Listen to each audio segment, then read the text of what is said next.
Alright, so today we're gonna learn how to make the pizza cake for the Ninja Turtles. So here we have the two 10-inch cakes. What we're gonna do is go ahead and try to take it out of here. I went ahead and put parchment paper on the bottom, so you should just be able to take it out by scraping the sides to make sure they're not stuck. So that didn't work at first, so I had to give it a little bit of help by pushing it out a little. But that happens and it comes right out, and the parchment paper makes it really easy. No, it doesn't stick or anything. So that's what it looks like. So this tool right here just kind of cuts off the edges, and then after that I cut it in half. Sorry, I didn't record that part. But after that you just start putting whatever filling you want. It can be whipped cream, fudge, fruit, but this person just wanted vanilla cake with whipped cream or vanilla buttercream in the middle. So then you go ahead and do that. That's the first layer, and then you add your second layer right on top of that. Make sure it's pretty smooth. You don't want the cake to be any lopsided or anything like that. So then you add a little bit more of that, and you just keep going and you keep layering it. You could leave it like this at 2 layers. I wanted it to be a pretty big cake, so I decided to do the third one. But like I said, you could keep it like this and it's a pretty big cake as well, but I wanted it to have that third one. And I don't know, for whatever reason I forgot to use my rotating board, so I just wanted to go ahead and show you how much easier it is once you use a rotating board.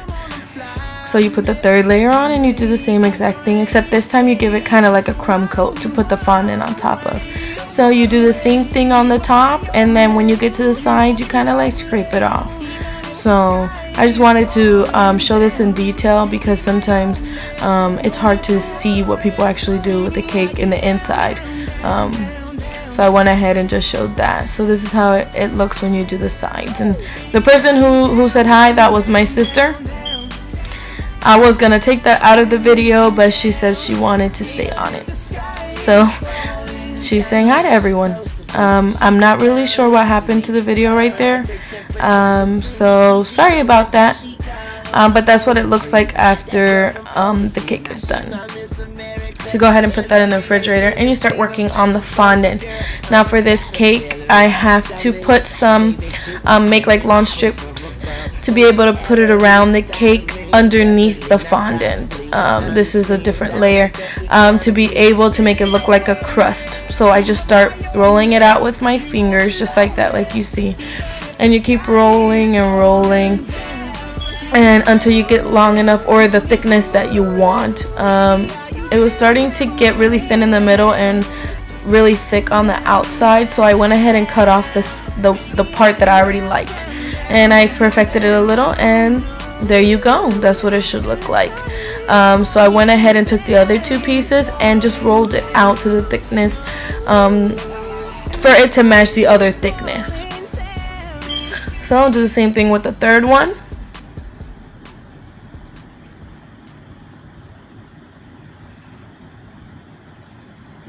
There you go. And for it to look more uniform, I just went ahead and kind of cut them all the same length. They weren't exact, but I just went ahead and tried to make them the same length. So when you do that, you just go ahead and put that on top of the cake on the edges, because you want to make it look like the crust. So you go ahead and do that all the way around. I wasn't really sure. I'm not sure what's going on with my camera, but I wasn't sure what the length was that I needed. I thought it was going to be short, but I ended up being kind of long. So I had to measure and cut it out. There we go. And that should be done. Like I said, I'm sorry for my camera. So for the actual outside fondant, for it to be covered the entire cake, I saw that I wasn't going to have enough with the white that was left over, so I had to take out a little bit. And I had to go ahead and knead that a little bit by itself before I could add it on to the big one. Okay, and then I have to color this fondant. I'm using a gel color. You just take some out with a toothpick and add it on. Since I want it to be kind of like a beige color, I don't want it to get messed up. So, I mean, too dark, I mean. So I just add a little bit at a time and go from there. So you have to keep kneading that, and Don't add until it's completely needed any more color, because as you can see, there's a whole bunch of color in that corner that I just showed you, but it wasn't spread out, so I just kept kneading it, and I ended up actually getting the color that I wanted. And I'll go ahead and compare that to the white in a minute. There you go. And as you can tell, that's the cream that I wanted to make it look like the crust or the outside of the pizza. So I went ahead and thin that out, or spread it out. I'm at loss for words right now.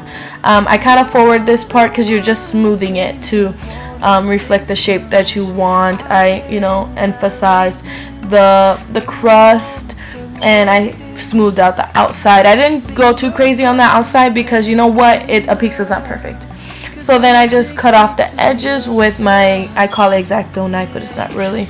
And then I just use my little spatula thing to go ahead and smooth off the sides. Now I just took a strip of fondant. It was white, and I rolled it out pretty thin and just cut random strips. That was for the cheese, and this part I slowed down a little so you can see what I'm doing. I'm just getting that piece that I cut off, and I'm just stretching it a little bit so that it resembles cheese that's being pulled, kind of like like the cheese that they put on top of the pizza. I used to work at a pizza place, so I kind of know what it looks like, so I kind of stretched it out to mimic it. And then I'm just fast forwarding it so you don't have to see me doing that at a slow pace. So you just do the amount that you think is enough, and you just go for it. I had a pretty big cake, so I kind of kept adding more cheese to it because I didn't think it was enough. Now for the red, you need it a little bit, of course, and then you roll it out very thin, and from there you will be cutting out the circles in a little bit. I like mine really thin, so I took the time to make it as thin as I wanted it to. Always take your time with stuff like that. Make sure it's nice and even so it looks as realistic as you can.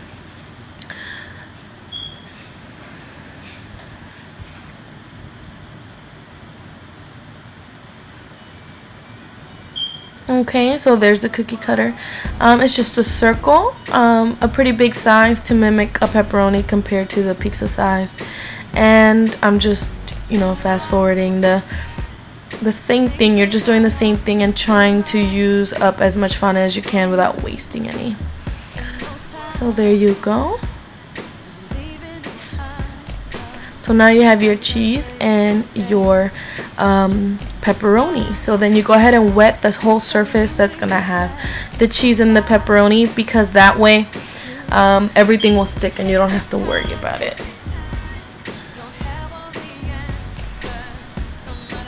And then you just place some pepperonis wherever you want them. Sorry about the people in the background, that's my husband. And then you just spread your cheese. Kind of just put it wherever you want. And I noticed that a few of them weren't stretched out the way I wanted them to, so went ahead and did that really quick, and then just kept spreading it all over. I realized that the cheese wasn't sticking to the pepperonis because I didn't wet it. So I had to go back and go ahead and wet that so that I could get the cheese exactly where I wanted and it wouldn't slide off.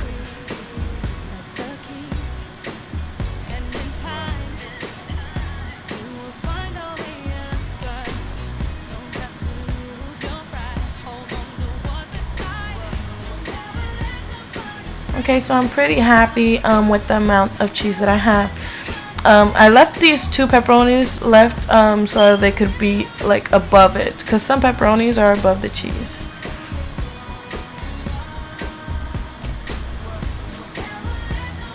Okay, so there's the finished pizza. Well, it's not really finished. There's some finishing details. You can leave it like this if you want and just add the Ninja Turtles on the top. And my husband was saying hi to you guys. But go ahead and you can leave that on the top just like that. Let me show you what that looks like. There you go. You can leave it just like that.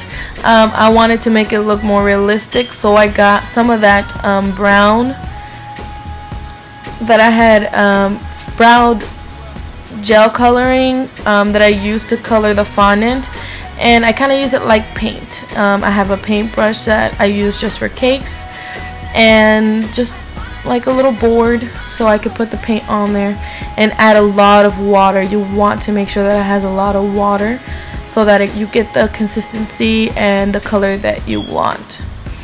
So you go ahead and spread that all around the crust, because I didn't know if I wanted to do the entire pizza or just the crust, so I did the crust. I liked how that looked, but my husband said he'd rather have the entire pizza colored. So I finished the crust, and then I went for the sides because that's what he said he wanted it. He said it didn't look realistic with the sides looking like kind of like dough instead of it being cooked. So I went ahead and just added a little bit more paint, just like if you were painting a painting with actual paint. It's pretty much paint, just edible paint.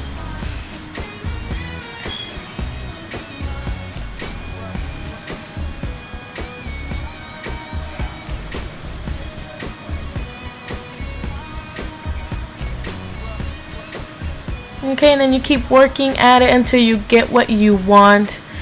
And then that's your finished product. I'm just moving a little bit of things, but there you go. There's your Pizza Ninja Turtle cake. I hope you enjoyed. Thank you for watching.